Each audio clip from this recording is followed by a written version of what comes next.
Hello students, आज हम अपने सेकंड लेक्चर के साथ हैं कंपनी लॉ के। आज हम इसमें काफ़ी अलग अलग टॉपिक्स करेंगे, जैसे कि पहले तो हम देखेंगे what is company, what is features, lifting the corporate veil, और हम देखेंगे what are the various kinds of companies and what is the difference between the private and the public company. First of all, we start with what is company. Company is derived from the Latin words com and companies. Com stands for with or together and the companies means bread. जो यहाँ ये कि Latin word से derive हुए हैं com and company से, जहाँ पर कॉम का क्या मतलब है विद और टुगेदर, और पेनीज का मतलब है ब्रेड। तो ये जो कंपनीज बनती हैं ये ग्रुप ऑफ पर्सन्स से बनती हैं जो अपने मील्स के लिए, अपनी अर्निंग्स के लिए, अपनी मील्स को पाने के लिए एक साथ वर्कआउट करते हैं। तो इसलिए इसको बोला है it is refer to a group of person who would take their meals together. A company is nothing but an assemblance of people, मतलब सब पीपल को एक जोड़ के, कई सारे पीपल को जोड़ के एक जो फॉर्मेशन होती है उसको हम कंपनी करते हैं। और उनका जो मेन पर्पस होता है that is to earn money और some specific economic purpose. Under section 220 of the companies act 2019, ये हमें ध्यान में रखना है कि जो कंपनीज डिफाइन कौन से सेक्शन में हुई है, 220 of Companies Act 2013. A company means a company formed and registered under this act or an existing company, जो इसमें फॉर्म और रजिस्टर्ड हुई हैं और जो एग्जिस्टिंग कंपनी है वो भी इंक्लूडेड है। Section 220 states an existing company means company formed and registered under any of the previous company's law. Section 220 of the act does not explain the literal meaning of the company. यहाँ पर इसको ये भी बोला गया है कि जो सेक्शन 220 है बस उन्होंने केवल ये कह के छोड़ दिया कि कंपनी क्या है, जो फॉर्म में रजिस्टर्ड हुई है इस एक्ट में और जो एग्जिस्टिंग कंपनी है, बट इन्होंने जो प्रॉपर लिटरल मीनिंग कंपनी का होता है वो एक्सप्लेन नहीं है in the section 220. Section 220 of the act does not explain the literal meaning.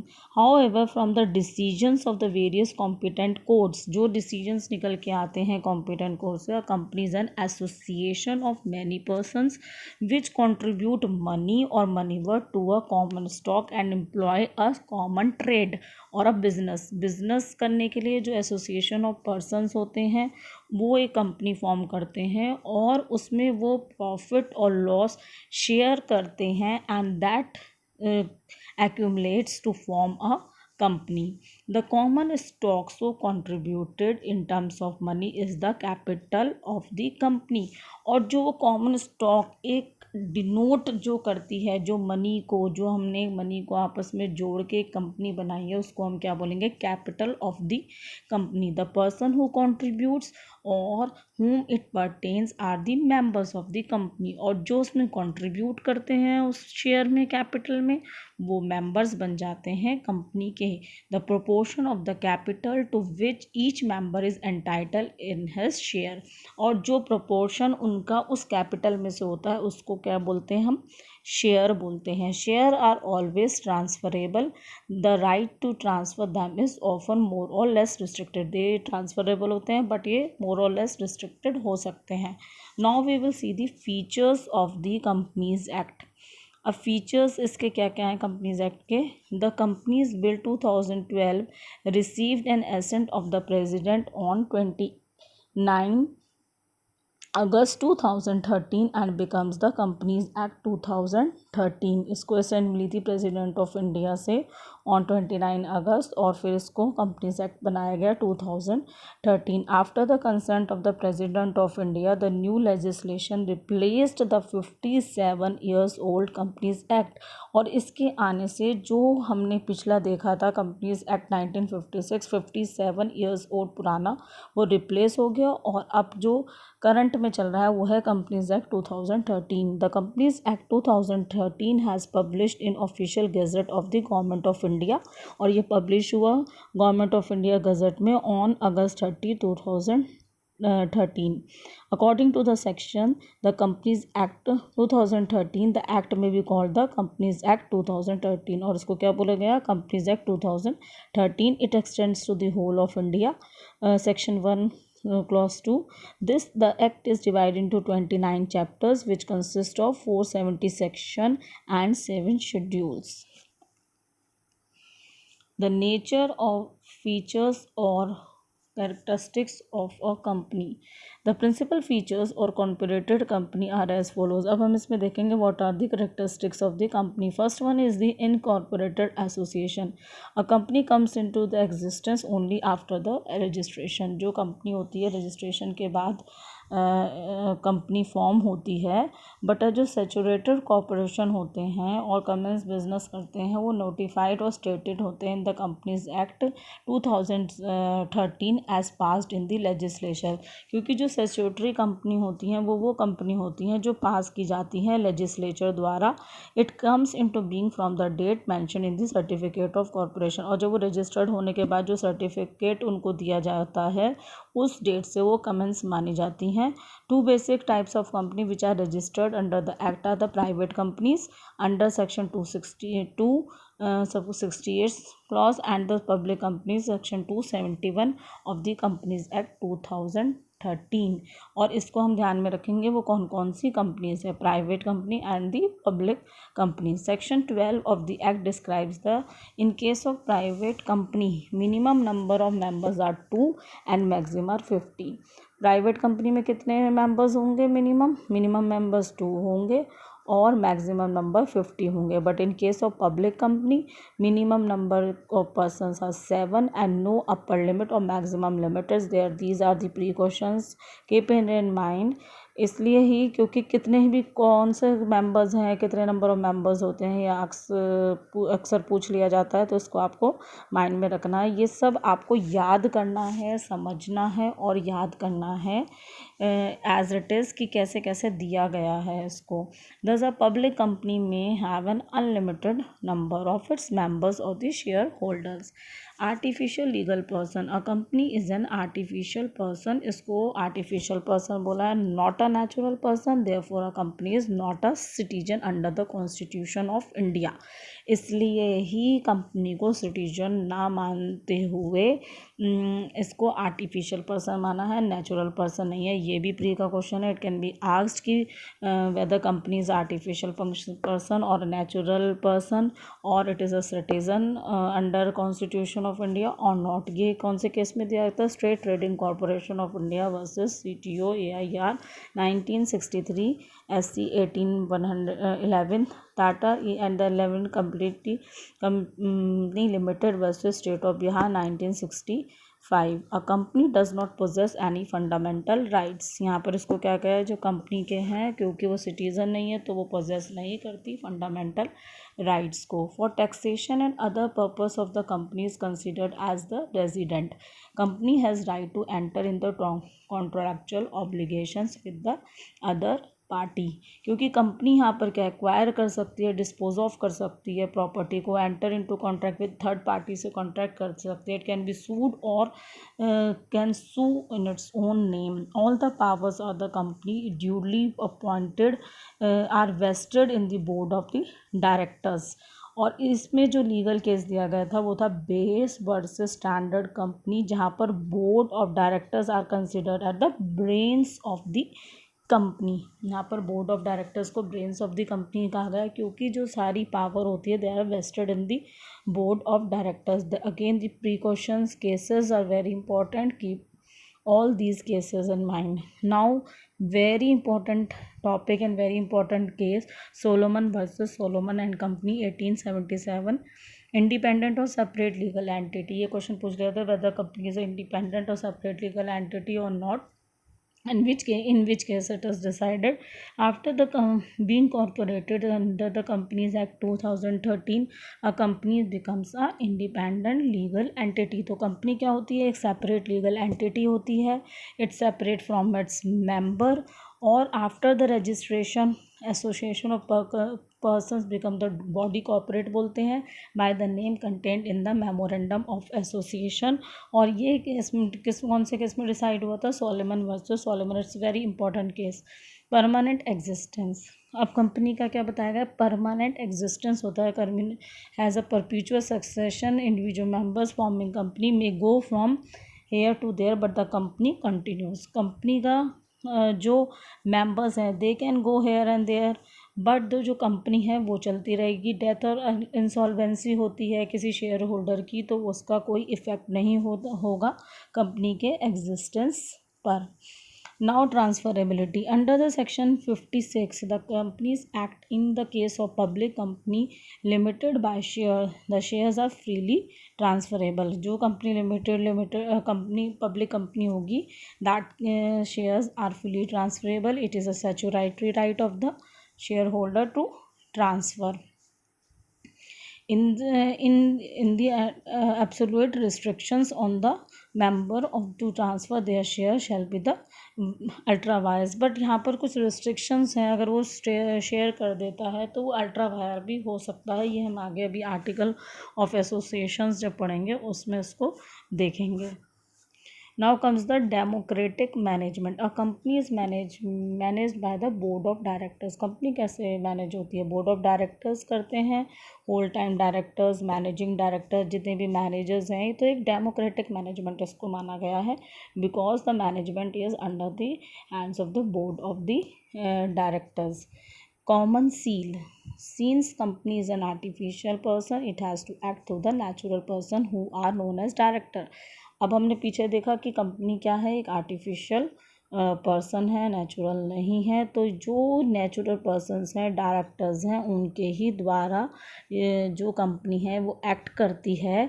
And for its a common seal should be engraved in the metal. अब उसको कॉमन सील एक provide की जाएगी जो इंक्रेव्ड होगी मेटल पर, और उसको and hence a mere if not a common, जो रबर स्टैम्प है उसको कॉमन सील ना मानते हुए इंक्रेव्ड जो होगी किसी मेटल पर वो कॉमन सील उसको प्रोवाइडेड होगी।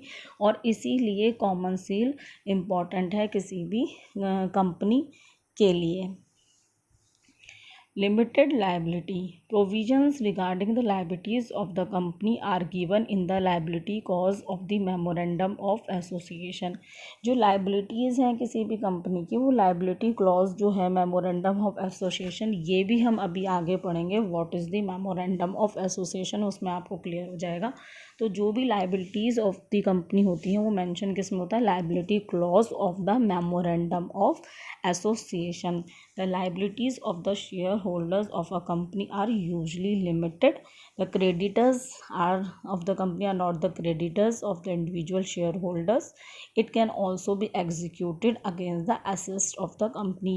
और ये सब अभी जो भी बातें आ रही हैं मेमोरेंडम से रिलेटेड, बाइंडिंग अप से रिलेटेड, ये सब हम आगे अभी धीरे धीरे टॉपिक्स में नेक्स्ट जो आएंगे उसमें हम देखेंगे।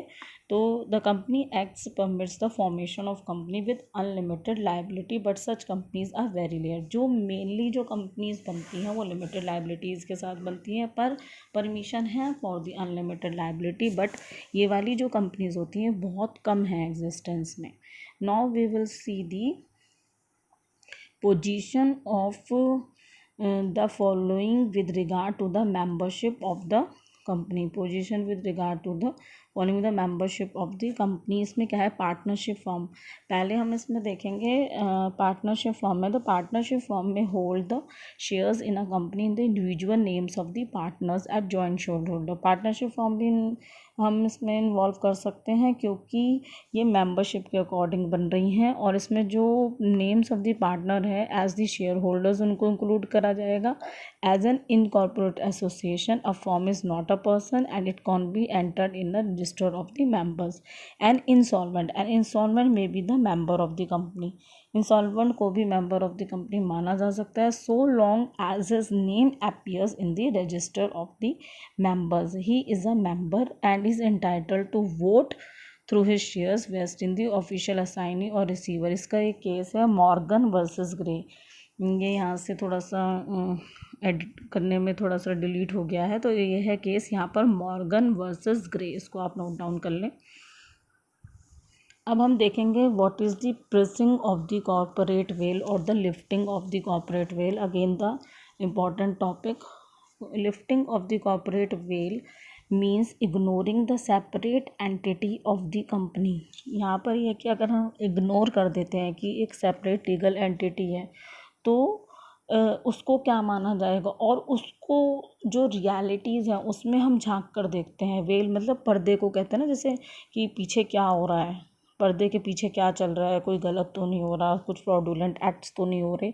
तो pursuing the corporate veil means जो उसके पीछे वर्कआउट हो रहा है उसको देख के रियलिटीज़ को जानना कि what is going behind the all the work process of the company. It is an important doctrine in the company law according to which under the substandard the separate legal entity or the corporate veil of the company may lift or pierce and the company and its members are treated as one person. कई बार क्या होता है कि हमें देखना पड़ता है कि behind the company क्या हो रहा है, तो उसमें हम अलग अलग मेंबर्स ना मान के एक पर्सन को मानेंगे, सभी मेंबर्स को इंक्लूड करके, और पता लगाएंगे कि what going behind the rules and the regulations and the working out of the company. The principle of corporate veil was first of the famous case Solomon versus Solomon Company Limited. ये case पूछा जाता है कि which cases related to the passing of the corporate veil, तो it's Solomon versus Solomon Company. It's a very important case. The effect of this principle is that there is a fictional veil between the company and the members. एक fictional well होता है, एक पर्दा होता है company और उसके members के बीच में। जो भी डीलिंग्स होती है in the name of the company और जो भी पर्सन उसके बिहाइंड काम कर रहे हैं उनके बीच में जो एक पर्दा होता है, अगर हम उसको उठा के देखते हैं तो हम उसको क्या कहते हैं, pursuing the corporate well. The doctrine of separate entity of the company is respected, इसलिए उसको सेपरेट एंटिटी ये कंपनी को मानते हुए और इधर उसके मेंबर्स को मानते हुए कंपनी को एक सेपरेट पर्सन माना गया है। And sometimes the person behind the veil start using the company for some fraudulent purposes.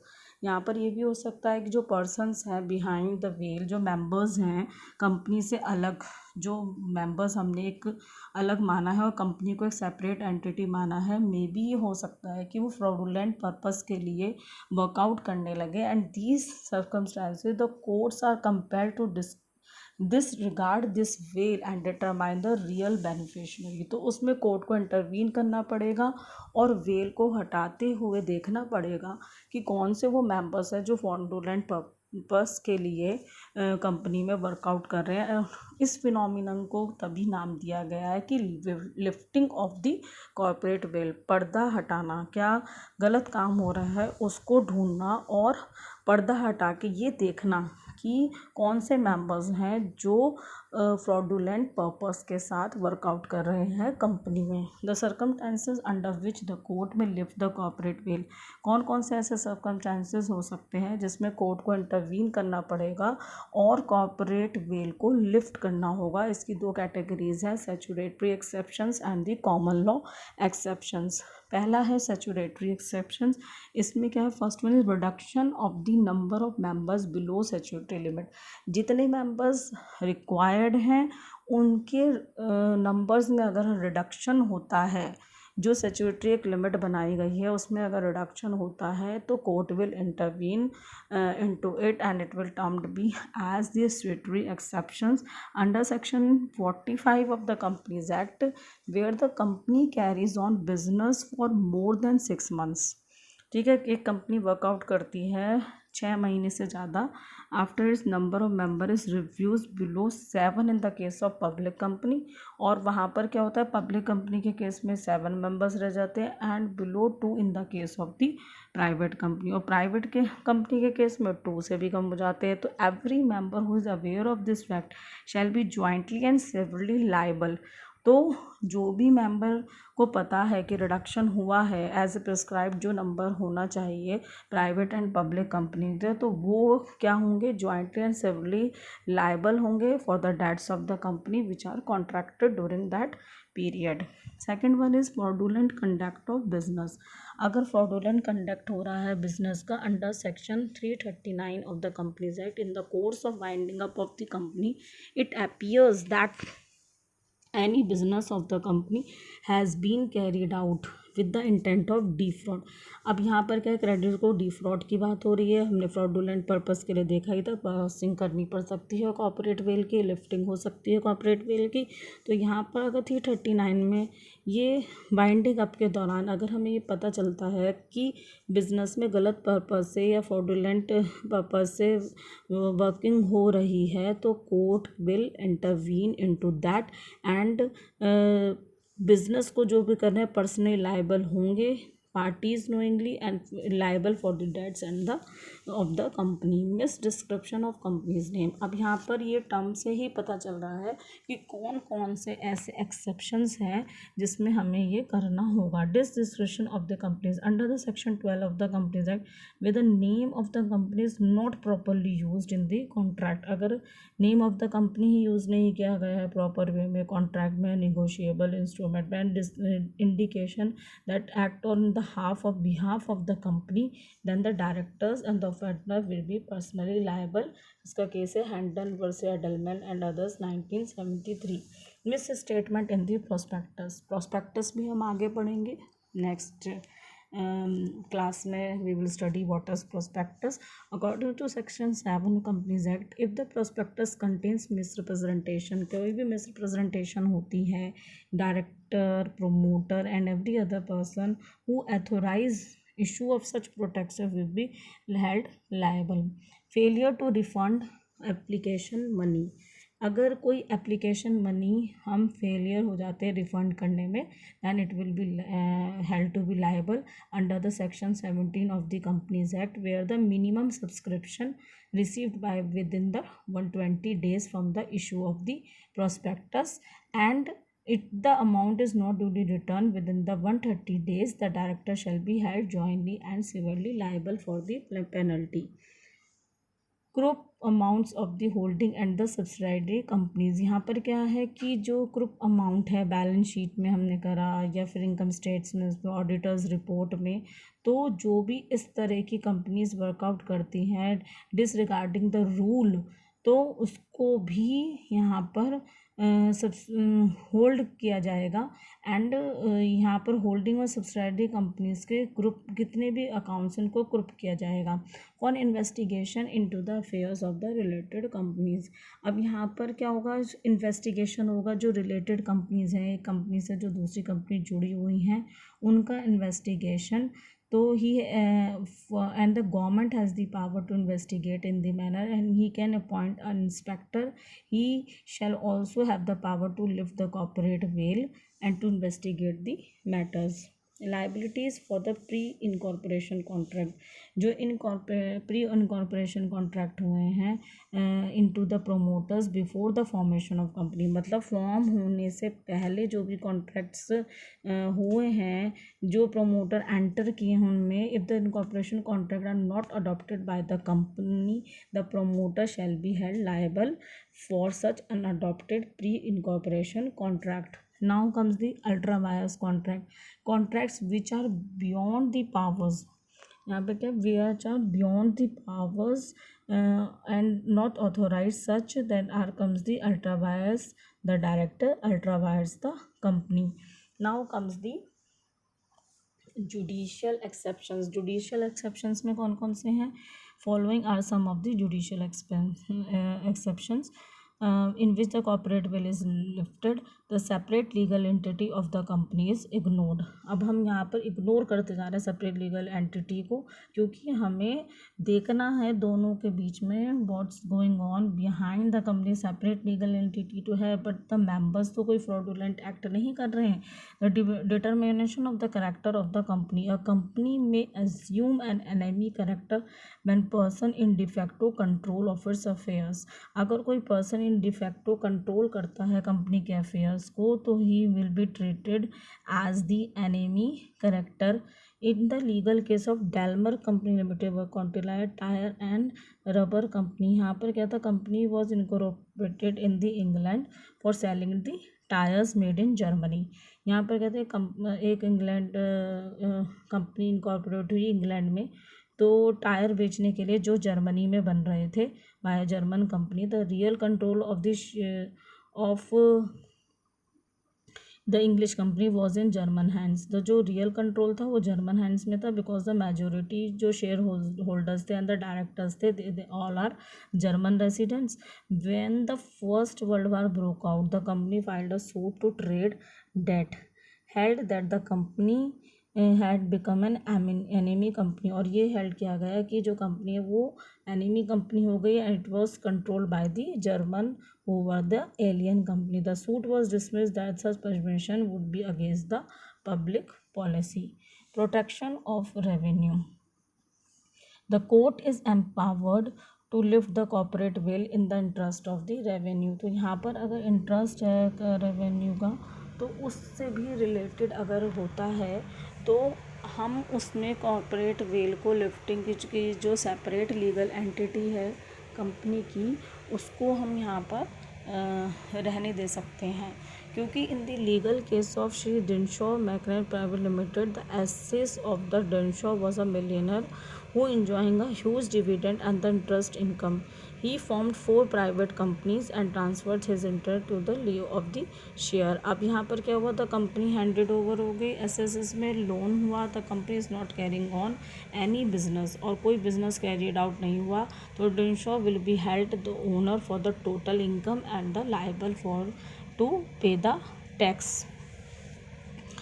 Now, Jugal Kalpanan versus Commissioner of Income Tax. The court is entitled to lift the mask of the corporate entity for the tax obligation और perpetual fraud जो भी हुआ है उसके लिए यहाँ पर देखने के लिए ये भी केस इसमें हेल्ड हुआ था.